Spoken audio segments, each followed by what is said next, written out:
इस व्रत में चंद्रमा का विशेष महत्व होता है। 10 अक्टूबर की रात 7:54 के बाद चंद्रमा को अर्घ्य प्रदान किया जाएगा। महिलाएं इस दिन कठिन व्रत का पालन करती हैं और विधिवत पूजा अर्चना कर पति की लंबी आयु, सौभाग्य व सलामती की कामना करती हैं। माना जाता है कि इस व्रत को करने से घर में समृद्धि आती है। यह कार्तिक कृष्ण पक्ष को चंद्रोव्यापी चार में किया जाता है। यह स्त्रियों का मुख्य त्योहार है। करवा चौथ सुबह सूर्योदय से पहले, जिसे सरगे कहते हैं, से शुरू होता है। विवाहित स्त्रियां अपने सास से मिली सरगे खाकर व्रत का संकल्प करती हैं, यानी कि दिन भर अन्न को त्यागकर पति की लंबी उम्र की कामना करती हैं। दिन भर उपवास रखकर स्त्रियां श्रृंगार करती हैं, 16 श्रृंगार करती हैं, उसी को शुभ माना जाता है। भगवान शिव, माता पार्वती, गणेश जी और कार्तिक जी की पूजा होती है। पूजा से पहले करवा यानी मिट्टी का कलश, दीपक, चावल, मिठाई, पानी का लोटा, छलनी, रुई की बाती, रोली, चंदन, अक्षत, फल आदि तैयार किए जाते हैं। जब चांद निकलने से कुछ समय पहले लगभग 1-2 घंटे पहले हो, तब स्त्रियां एकत्र होकर कथा सुनती है। पूजा थाली में दीपक जलाकर करवा और भगवान की मूर्ति रखी जाती है।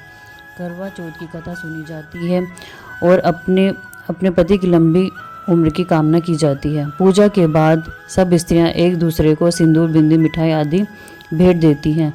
जब चांद दिखाई देता है तो स्त्री छलनी से चांद को देखती हैं, फिर उसी छलनी से अपने पति का मुख देखती हैं। इसके बाद पति के हाथ से जल ग्रहण करती हैं और व्रत खोलती हैं। फिर परिवार के साथ भोजन करती हैं। यह स्त्रियों का मुख्य त्यौहार है। सौभाग्यवती स्त्रियां अपने पति के रक्षार्थ यह व्रत रखती हैं तथा रात्रि में शिव, चंद्रमा, स्वामी कार्तिकेय आदि के चित्रों एवं सुहाग की वस्तुओं की पूजा होती है। पहले चंद्रमा, उसके नीचे शिव और कार्तिकेय आदि के चित्र पर दीवार पर पीसे एपन से बनाना चाहिए। इस दिन निर्जला व्रत करते हैं। चंद्र दर्शन के बाद चंद्र को अर्घ्य देकर भोजन करना चाहिए। पीली मिट्टी की गोरा मैया बनानी चाहिए। कोई स्त्रियां परस्पर चीनी या मिट्टी का करवा आदान प्रदान भी करती हैं। अब मैं करवा चौथ की कथा कहती हूँ।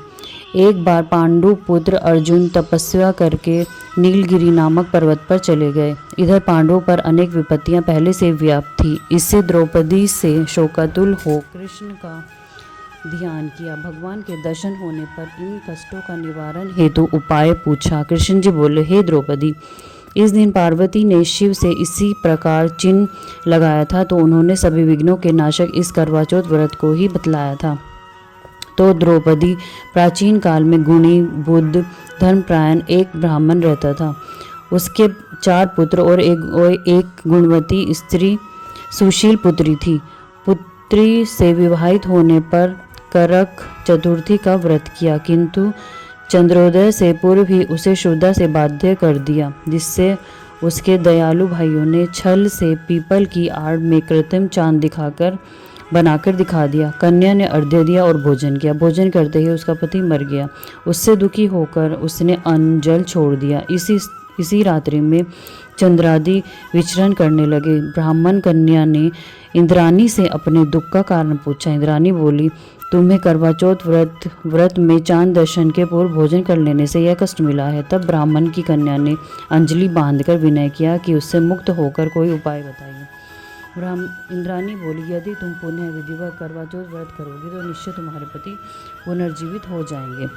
इस रीति से उस कन्या ने वर्ष भर प्रत्येक चतुर्थी का व्रत किया और पति को प्राप्त किया। श्री कृष्ण ने कहा कि हे द्रौपदी, यदि तुम भी इस व्रत को करोगी तो तुम्हारे सभी संकट टल जाएंगे। इसी दिन द्रौपदी ने इसको किया तथा पांडव विजय हुए। अतः सौभाग्य, पुत्र पौत्रादि, धन धान्य से इच्छुक व्यक्ति को यह व्रत विधिवत पूर्ण करना चाहिए। बोल पार्वती मैया की जय।